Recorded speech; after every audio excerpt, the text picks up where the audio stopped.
All right, we're live. We're back. Hello, everyone. My name is Sunny Ray. This is the Sunny Ray Show. Today, I'm joined by Rob Silverman. Rob, how are you doing today? I am excellent. Thank you for asking. I hope you're well as well. Yes. So, Rob is the president and co-founder of a company called the Good Charcoal Company. He gave me, the breakdown last week, and I got to admit, I found myself thinking about it throughout the week. I'm quite excited about this interview. So maybe before we get into it and share, your story, Rob, all that, maybe if you could just give us a few sentences on the Good Charcoal Company. What's your mission there? What are you guys up to? All right, so our mission is to provide the only 100% fully sustainable charcoal backed by a reputable environmental agency, also made 100% chemical free to the general public here in the United States, and to make a product that is accessible to everybody in every budget. So what we normally find with superior products that are sort of organic in nature and free of all chemicals is that most companies look to charge their consumers more money for that privilege. We are actually priced at the same price, if not cheaper, than most other charcoals there per pound and also per cook, which is the most important factor. Got it. Hey, Rob, actually, I know I'd asked you to open the door, but you might want to actually close it because I think it was better before. Rob, you're able to hear me, right? I'm back. I'm ready. So that's fascinating, and we're obviously gonna peel back. We're gonna get deeper into that later on in the interview. But for me, the company, money, tech, all this kind of stuff falls a bit flat unless I know a little bit about the person. And so why don't you tell me a little bit about yourself? I was reading about your background. You studied economics and economic history at the University of College London. What drew you to London as a young person? And then how did that experience shape your worldview? Well, I was born in the United Kingdom. I was born actually in Birmingham, England. At the age of 7, my parents decided to move us from Birmingham to London. Simply because there were greater opportunities in London. My father then commuted 100 miles every day, forwards and backwards. But I went to an all-boys school in London. I was fortunate enough to get help. My family were, for me to be sent to the Haberdashers school in Elstree in London, which was an all-boys school from 7 to 18. In fact, my first ever co-ed class was the first day of University College London. I was drawn to London because basically it's where I spent most of my youth, and I decided to stay there and study, and actually worked for 6 years after that in London at Citibank as a currency and interest rates derivative trader. I then was headhunted to the United States by Bear Stearns of blessed memory, one of the banks that went down in 2008. Nothing to do with what I did, because everything I did was off balance sheet, so it had nothing to do with any borrowing that I did. But I came to the United States in 1996 and I've been here ever since, a proud citizen of both the UK and the US. After I ended my career in investment banking, which is having worked the last 4 years at Standard Bank, which is now Standard ICBC, which is really covering the emerging markets. It was very fortunate I did that with charcoal, because our charcoal is actually made in Namibia, Southwest Africa. And the Namibian dollar is pegged to the South African rand, which was one of the currencies that I was an expert at in the 4 years that I was at Standard Bank, and have used that actually to hedge all of our currency risk. The knowledge that I have, that we no longer have any currency risk. Obviously, doing business in Africa is very different than doing business in Europe and Asia in terms of the development side of things. So it came in very useful. I was an avid griller the whole of my life, which is what I tell everybody. I used to grill with my late father every single Sunday, come rain and shine in the UK, and obviously mostly rain. We used to stand there with chemistry type goggles in the lab because of the disgusting toxic smoke that came off the charcoal. And the last time I grilled with him before he passed away, he said to me, "Rob, there must be a better way of doing this. This charcoal is absolute garbage." So since then, I have been on a mission to find chemical-free charcoal that is sustainable. And I found it during COVID in 2020. So it literally took me somewhere in the region of 20 years to find the perfect charcoal, traveling around the world looking for it. So looking back on your entire kind of like finance career, what's the single biggest lesson you learned that you still carry with you today? I think the finance industry has a really bad rap. For those people, as soon as you tell them you're in banking or in finance, I think a lot of people in this world look at you very differently. But if you are involved in finance, whereby you don't have this concept as a trader that there is a winner and loser in every single trade that is done, that in fact that you can actually make money on a trade and somebody else doesn't have to lose that money, it actually stands you in good stead for when you go into the regular business world, where I was taught by my late father that if you got 6 people in a deal and 5 people make money and one doesn't, that deal will fall apart. Everybody has to make money. And I think it's basically what I've taken from that is you don't have to be greedy in order to have a successful company.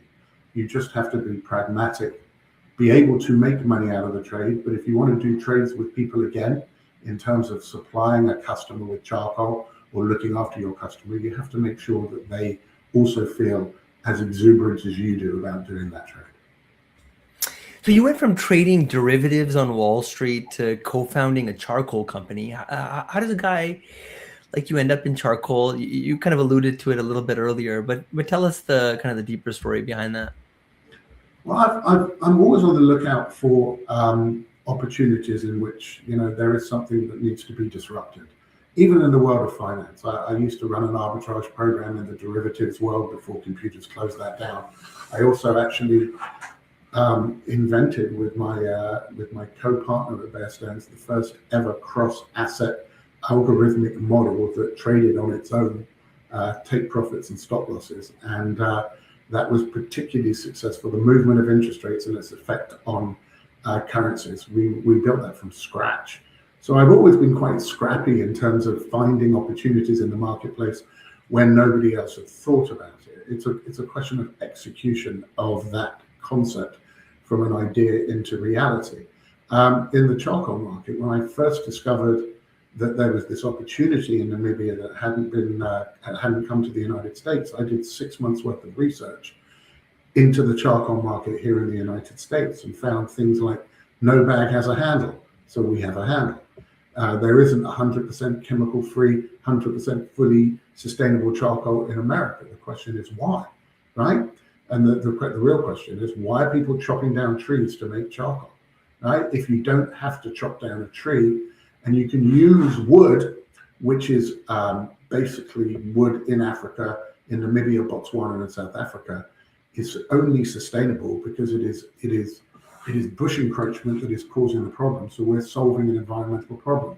So I think the skill set that I learned in the finance world as a currency into an interest rate derivatives trader is that there are imperfections, and you can actually get rid of those imperfections in finance and in the real world by literally doing your research, finding out what the problem is, and coming up with a solution for it. I love it. So how did you and your co-founder Ben first connect, and what was the conversation that sparked this whole idea? So Ben is an Australian, I'm a Brit. We're both avid grillers, right? I've grilled with him, he's grilled with me at our various apartments. I do it on the roof of my apartment. He did it on his terrace in his apartment in Brooklyn. He came over from Melbourne in 2006. I've always been involved in the world of philanthropy, which is why we have set up a give back program even before we had a penny of revenue at the Good Charcoal Company on feeding Americans in need who suffer from food insecurity, not welfare, because the government looks after that. You're talking about the working poor who really struggle in America. So I met Ben, we were both on a committee that I founded, and he had just come to the United States, which was to build baseball fields and soccer fields in war-torn areas after the war had ended, to allow children to have extracurricular activities so that they would in fact come out of their protected environment, shielding themselves from all types of ammunitions, and go back to school. And if they had the extracurricular activities, it helped. So we've done it throughout the world, and Ben and I became very close on that. He then went on from that to do Building Together, which is a joint venture between Muslims, Christians, and Jews in building factories in the territories in the West Bank and in Israel, and getting joint ventures between Palestinians and Israelis to make date honey that is now supplied around the world. So I wanted his philanthropic use in this, but he also has 2,500 SKUs from an apparel company in Walmart, and he is the retail expert in which I'm lacking knowledge. So the only person I was ever going to call was Ben. It was during COVID, and asked him if he wanted to pack a sleeping bag and go to Namibia for a month to sleep in the bush, and he did. And so you guys launched, I think it was like December 2020, right in the middle of the pandemic. Was that brave or crazy? And how did the timing actually work in your favor? Well, during that time, I was involved in real estate investment. I was raising money for various real estate funds in the tri-state area of America, of Connecticut, New York, and New Jersey. And Ben was basically stalled in terms of his tourist apparel. There were no orders coming in because only essential items were really being sold, and obviously a baseball cap or a t-shirt or a pair of gloves wasn't the most important thing in tourist areas in the United States, because there weren't any tourists in the United States. And we actually both have the time to do this, right? And I think time is the factor that COVID actually played a hand in, because so many people were either furloughed or were at home working. It gave us the time to go there for a month without it affecting our jobs that we had at the time. We realized that there was so much an opportunity here that we stopped doing what we were doing in that world and went and transitioned full-time into the good charcoal. So COVID really helped in that respect. It also helped that everybody we needed to see in Namibia was available, because they had nothing else to do. So we got, obviously, with the Namibian government, the US Embassy in Namibia, the Forest Stewardship Council, the Namibian Charcoal Association, all the farmers, all the farm workers, and all the charcoal production facilities in Namibia were all widely welcome to us coming over there and visiting them, because their schedules were basically empty. So when you first went to Namibia and saw the bush encroachment problem firsthand, what went through your mind? Well, I saw a hell of a lot of dead cheetahs who'd been blinded by the acacia bush thorns, just lying out there and being picked apart by birds of prey. It was actually heart-wrenching to see it. Then we found out that 80% of the world's cheetah population is in the area of bush encroachment, and every year we are literally clearing 50,000 acres, the size of Greater San Francisco. And when I went back last year, all you see are cheetahs roaming and hunting, and it was inspiring to see the work that we've done. And this is why Time magazine recognized us as one of the 100 most influential companies in the world, because of our environmental work that we do, not only in clearing bush encroachment, allowing farmers to graze cattle, allowing villages to breathe, but also allowing the cheetah to thrive and prosper. So, I mean, it took me a little bit of time to kind of finally settle on like how this is all connected. But can you just, in layman's terms, just break down a little bit? So like how on earth is charcoal in the grill saving cheetahs on the other side of the world? I'm pretty sure some people are probably asking themselves that. But if I understand correctly, the charcoals that you guys create are essentially like a byproduct, or it is the actual these bushes, right, that you found in Namibia that you're taking and somehow turning them into charcoal. And can you just connect the dots, like as if though people don't know it? And then why are the cheetahs dying? Are they dying because they don't have these bushes to protect them from the birds, or for these preys? Yeah, it's fascinating. All right, so it's pretty simple. So Namibia is one of the driest places on earth, right? It barely rains. Yeah. You know, I think they may have 2 or 3 days a year of rainfall, and some years of drought they have none. So you're talking about a very arid area. The only thing that can survive in those type of temperate climates are bushes such as the acacia bush, Acacia. Acacia is the wood that, if you are believed, that Noah built his ark from, because it was the strongest, densest wood that would protect him from the elements. The acacia bush has very deep roots and can actually dig down into the water table underneath and can extract the water, the little water it needs in order to flourish. It is an encroaching plant or bush.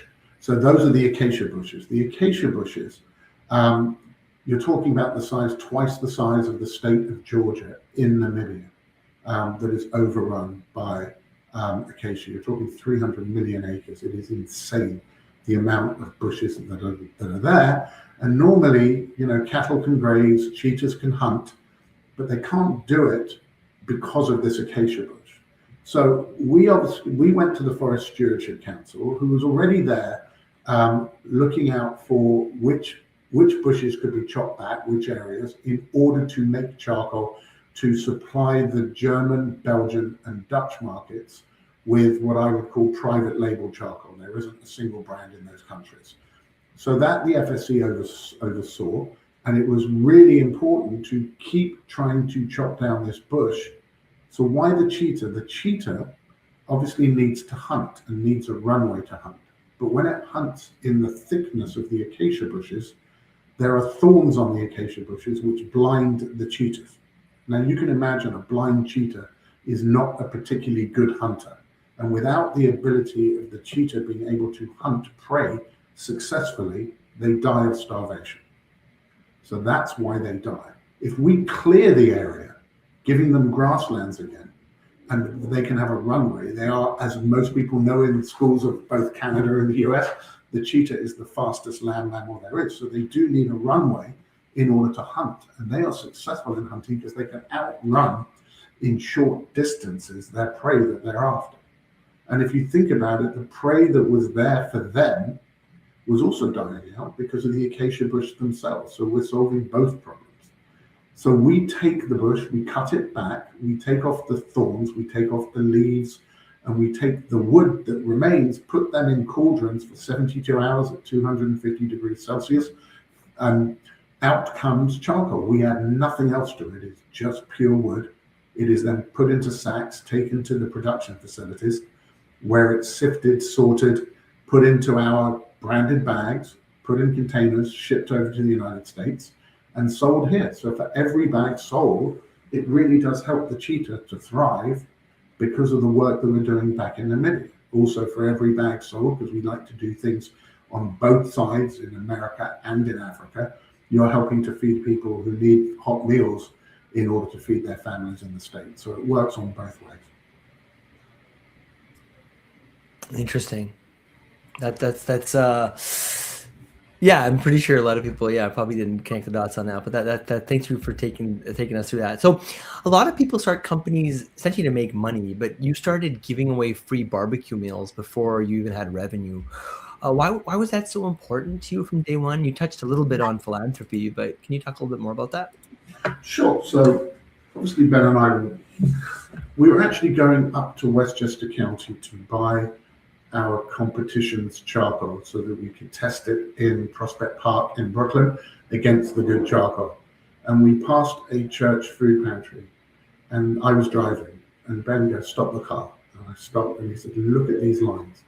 And the lines were literally 3 blocks long, right? And he says, "This is insane. This is canned foods. COVID is having such a devastating effect on people who are literally the forgotten people of COVID, which we call those people who get paid in cash, those people who are working 2 or 3 jobs. You're talking about cleaners in office buildings and hotels. You're talking about, maids in hotels. You're talking about nannies and all these people. They couldn't have jobs because no one would allow anyone in their house because they only had a certain amount of people that they could actually be in contact with. So all these people lost their jobs. And if they were below the radar, they got no help from the government. So you're talking about a lot of people were literally disappearing through the cracks and relied on these church food pantries in order to survive. And they weren't providing them, none of them had kitchens, and they weren't providing them with any kind of help or assistance. So my wife, Janet, came up with the idea that why don't we take these barbecue food trucks, which are all outside office buildings, have got no trade at all now because no one's at the office, and these food pantries which desperately need help, and why don't we provide free hot meals to them? So we got, barbecue food trucks, outside food pantries, and we've been feeding people that way. We went originally to the food banks of New York City and state, and they told us, why don't your lawyers talk to our lawyers and we'll work something out. I didn't want to have an expense of $10,000, $20,000 on legal to try and get this program up and running, and my wife Janet came up with this ingenious idea that we've stuck with ever since. So it made perfect sense to us to do that. Ben and I funded it ourselves. His background is originally in investment banking in the energy section, and my background obviously was in investment banking in terms of trading, and we had the means to start this program off before we made a penny of revenue. That's why we called ourselves the good charcoal, not because our charcoal is better than everybody else. It's because of the good that we try and do on 2 continents. Interesting. So for people who haven't tried it yet, explain what makes good charcoal different, from what's sitting on the shelf at their local store. Right. So first of all, I'll start off with something quite boring, which is the Janka scale of wood density. Right. Obviously, I had no idea what that was before I found the good charcoal, but I was interested. I asked the same question as you when I went to the production facility in Namibia that we ended up using, and I said, "So why is this charcoal better than the charcoal that I'm using at home?" And the first thing they said is it's denser than all other woods you're going to use. So we are twice as dense as oak and hickory on that Janka scale. So that's a very important factor, first of all. If you're denser, it means that you last longer, right? You get to higher temperatures and you need less. So those 3 things are really important. We are a longer burning charcoal. We reach higher temperatures. We've tested it under lab facilities where we can get to 1600 degrees Fahrenheit. That is insane. If you think about it, you own a gas grill. The maximum you're going to get your gas grill to is about 550. So the intense heat, obviously with a griller, you can control the airflow and get a constant temperature if you're doing low and slow of 250 degrees Fahrenheit, and our stuff will last for 8 to 10 hours. And then you need less means that the way in which you measure whether you're cheaper than other charcoal isn't necessarily the cost per pound, but how much charcoal do you need per cook in order to achieve the same results. And we found that with our competition, you need 5 pounds of their charcoal and you only need 3 pounds of good charcoal. So if you have a bag of 20 pounds, which most of our competition have, you're going to get 4 cooks out of that 20-pound bag. We have a 27.5-pound bag, and you're going to get 9 cooks out of ours. Got it. Cool. And then you ask the question of why we're different. So we are the only charcoal in North America that is 100% made chemical-free and is 100% fully sustainable. There is no other charcoal in the grocery aisle or in big box that has a label on its bag by an environmental agency. And if you go to the Forest Stewardship Council website, we won in 2023 and 2024 their environmental award, which for a charcoal company is ludicrous, as you can imagine. But we won it because of the work that we do to protect the environment. We are not involved in, like most environmental companies, in terms of trying to reduce the carbon footprint. We go one step better than that. We are actually trying to solve an environmental problem, which is bush encroachment, and is successful in doing so. So you touched on this earlier as well, but you guys were named to Times' 100 most influential companies list in 2024, alongside brands like Airbnb and Reddit. What did that moment mean to you and the team? Well, it's the first time ever a charcoal company has been named a Time 100 company. So, the charcoal industry has been around for 100 years. So obviously we're doing something right that they're not. And that was obviously a huge thing for us. In terms of, raising money for investment, that obviously helped because it gave us such a profile within the marketplace that we can be actually put on the same pedestal as Microsoft, Airbus, Shell Oil, to name a few, Google, and the companies that you've mentioned as well. So yeah, it's crazy that a startup, which we were then, is considered to be as influential as these multi-billion, if not trillion-dollar companies. So it showed us that, the work that we're doing, it is being noticed, right? The fact that, we can go out there and actually make a real difference to how people cook in this country. There are 50 million active grills in the United States, right? The fact that we have no chemicals and that you're not going to get chemicals infused onto your meat or your vegetables or your fish is something that's so important to us. You may agree or disagree with the current administration that we have here in America, but the one thing that people do get behind is this Make America Healthy Again. And it's about, not having so many chemicals in your food, not having food dyes in your food, not having the ridiculous amount of sugar. People always ask me, coming from the UK, and coming to the United States, what's the main difference? I can name many, but the one I can focus on is the fact that if you buy a loaf of bread in America, 6 months later, you can still eat that piece of bread. You buy a loaf of bread in the UK, you take it home, the next day it's an offensive weapon, right? So the difference is, the colorings, the additives, the preservatives, particularly that you put in bread in North America, is something that we start to have. There's a reason why in Europe, the average age of a male is higher in Europe than it is in the United States, given the fact that they drink beer, drink wine, have butter with every single meal, and eat more carbohydrates than you can shake a stick at. So something tells you it's not that, it is the actual additives and preservatives that you're putting in. With charcoal, because it's not regulated by the FDA, but it is incredible what goes into some of these charcoals as fillers and things to make it light more easily that actually cause you to be really unhealthy.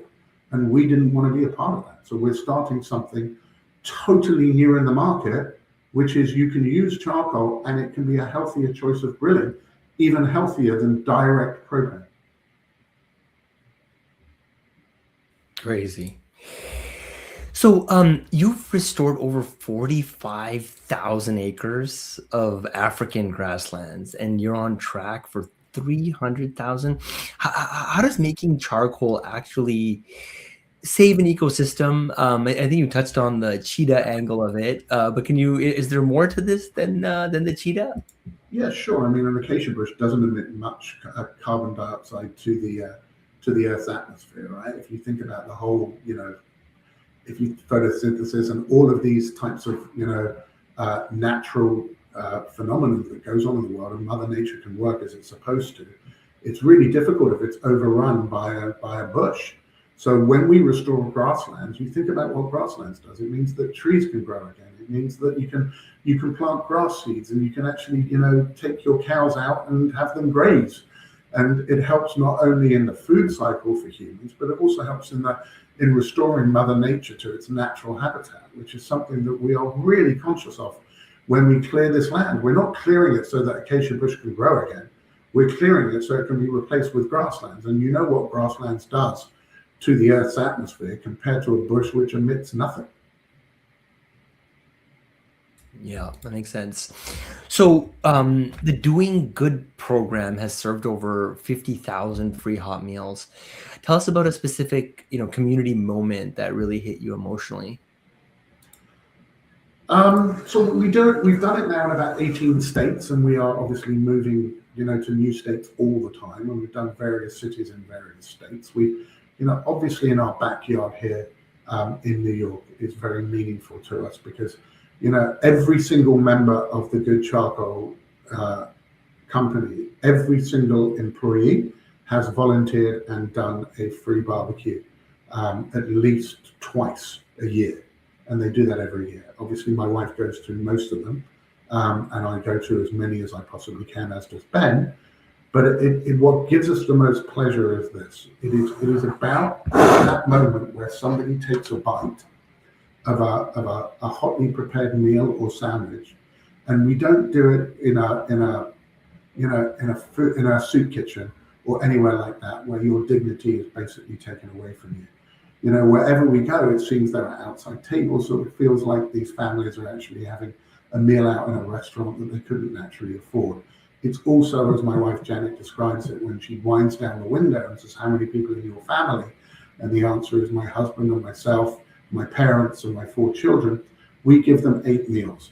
So they go home and it's one meal, in that respect for all 8 of them, that they don't have to worry about that even when they can afford it and what quality of food is. And we are making sure that they're receiving, obviously, something that is healthy, number 1, something that is free of chemicals, number 2, and something that makes them feel really important about themselves. It is amazing to see the reactions on people's faces. And when they come back, when we do it again the following week, they come back and say, "That was incredible. We are so grateful to you." That's such an amazing feeling.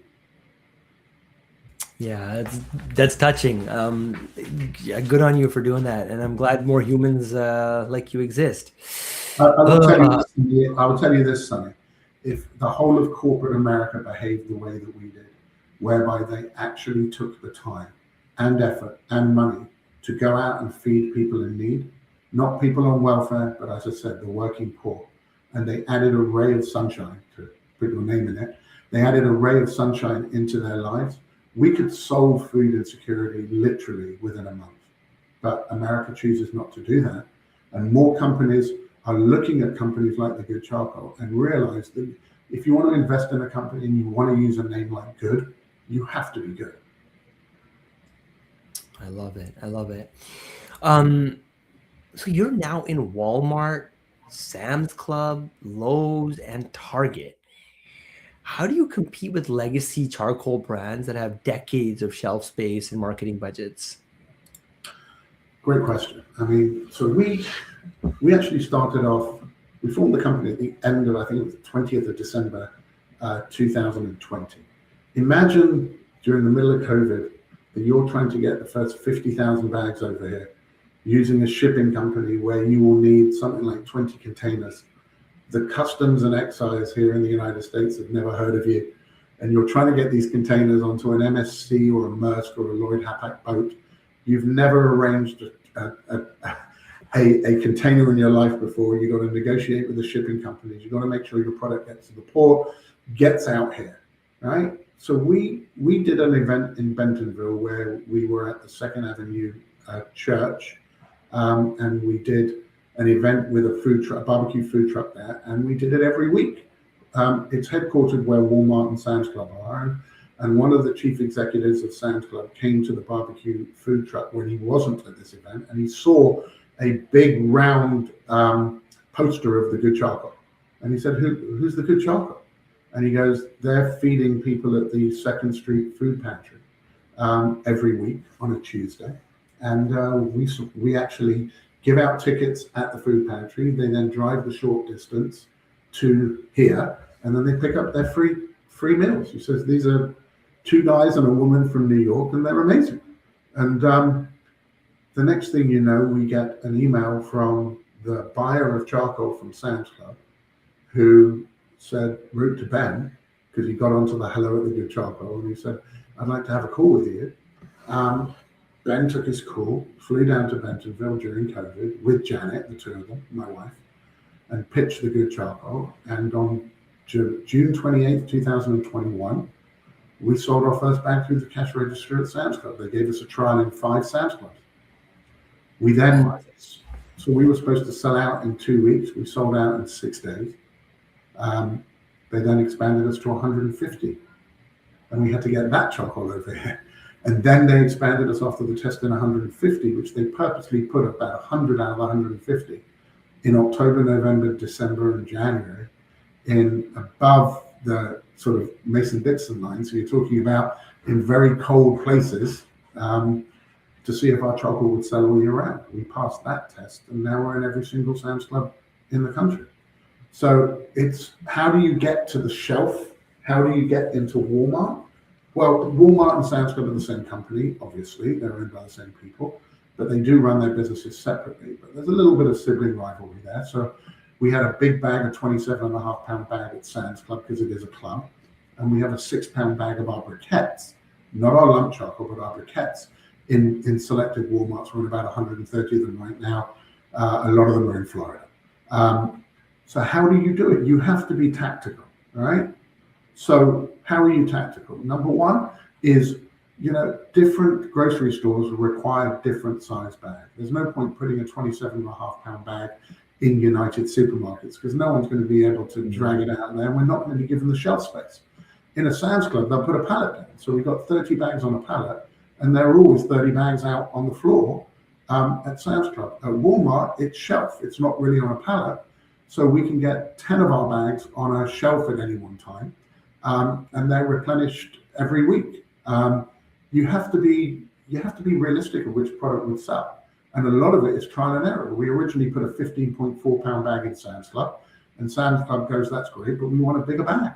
So they got rid of the rival lump charcoal. They had 2 of them, and we are now the sole lump charcoal. But we did what they told them: make a bigger bag. We have a handle, and you will be our sole lump charcoal. And this is the model that we've adapted to every other place. Start small, build it up, and make sure you're selling them the right product. And if they're not happy with the product they're selling and they want to pivot, never say no. Interesting. Cool. So help me land the plane from, I guess 5 years from now. What does the Good Charcoal Company look like? And what's the legacy you want to leave behind, Rob? So, the 5-year plan from now, and obviously we have meetings where we're looking at the next 6 months, we're looking at the next year, we're looking at the next 5 years. So we have 4 distinct businesses that we run under the Good Charcoal. We have 2 products, number one.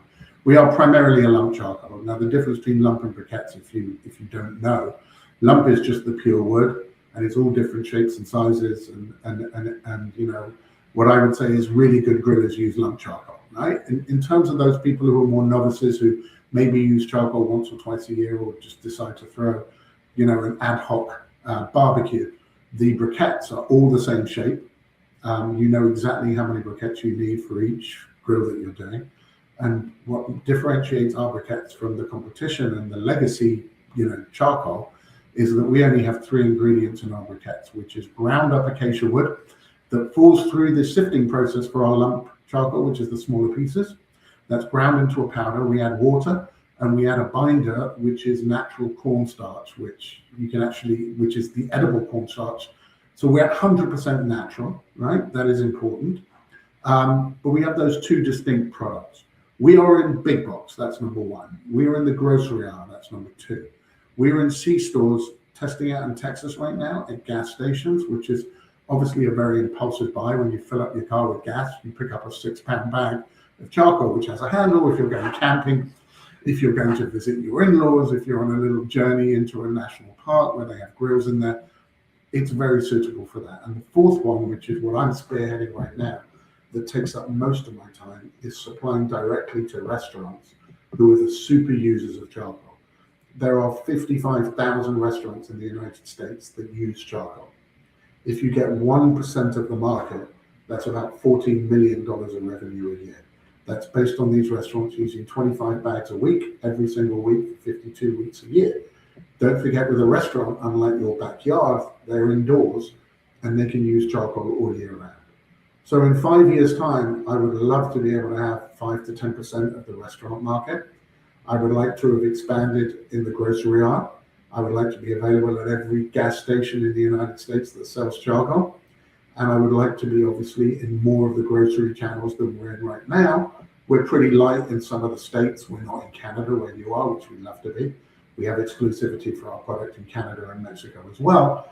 So there are our next avenues. We've also been approached by the UK by a set of Greek restaurants who have tried our charcoal, who absolutely love it. So we could go to the United Kingdom as well. Our legacy is the following, and I think this is important. Continue our program and expand it in feeding people in America, number 1.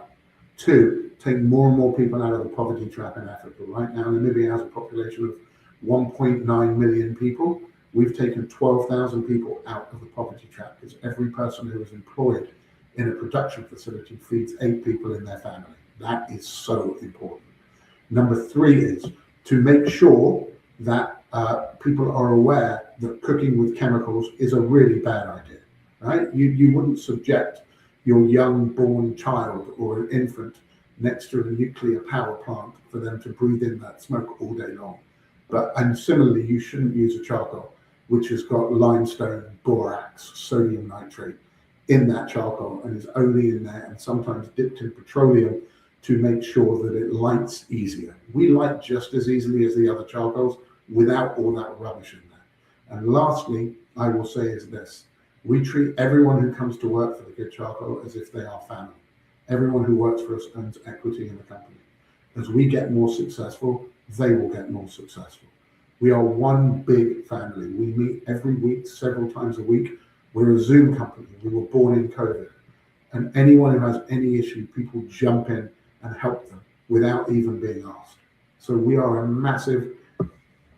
trying to do a massive amount of good by being a lean company, but being a family company that is bringing a product to the whole of North America that is better for you, better for the world, and better on your wallet. Powerful, Rob. Wow, what a delight. What an amazing interview. Principled, clarity of thought. I mean, you've got so much going for you, and in a feel good company, right? A company that's actually not just trying to make money, but helping people along the way. I mean, I'm a bit emotional. So let's bring this one to an end.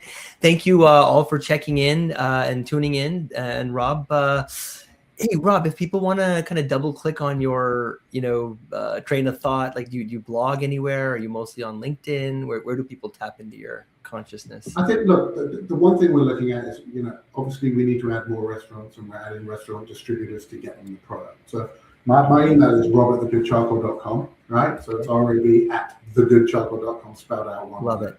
right? Obviously we're on Instagram, we're on Facebook.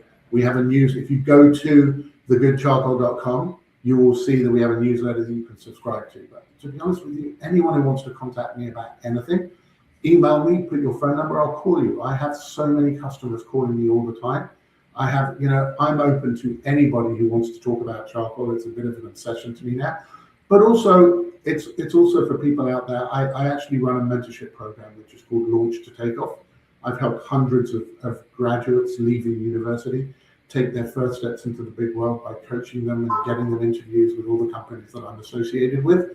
And we have a 98% success record with that. So you can contact me at rob@thegoodcharcoal.com, and I'm there to help in so many different ways. The one thing about my trading that has rubbed off onto the charcoal company, if you send me an email, unless I'm on a podcast like this, you send me an email, I will respond to you within the hour, no matter what time of day or night it is. True entrepreneur, Rob. I love it, man. You're even. I think. Where are you right now? You said you're in New York, or I'm in Manhattan. Yeah, I live in Manhattan. I'm in a WeWork here in Manhattan because my wife threw me out the house to work because she works for the company as well. So she won that battle. But I'm 4 days out of 5 I'm on the road. But I take calls from everybody. I love the multiple references to your wife. My wife and I work very closely together as well, and it's something special when two people can be sharing a vision and working towards it. So good on you. So much good in this good company, good charcoal company. Thank you all again for tuning in, and until next time. Cheers. Hey, Rob, just hang back for 1 minute. Take care, everybody.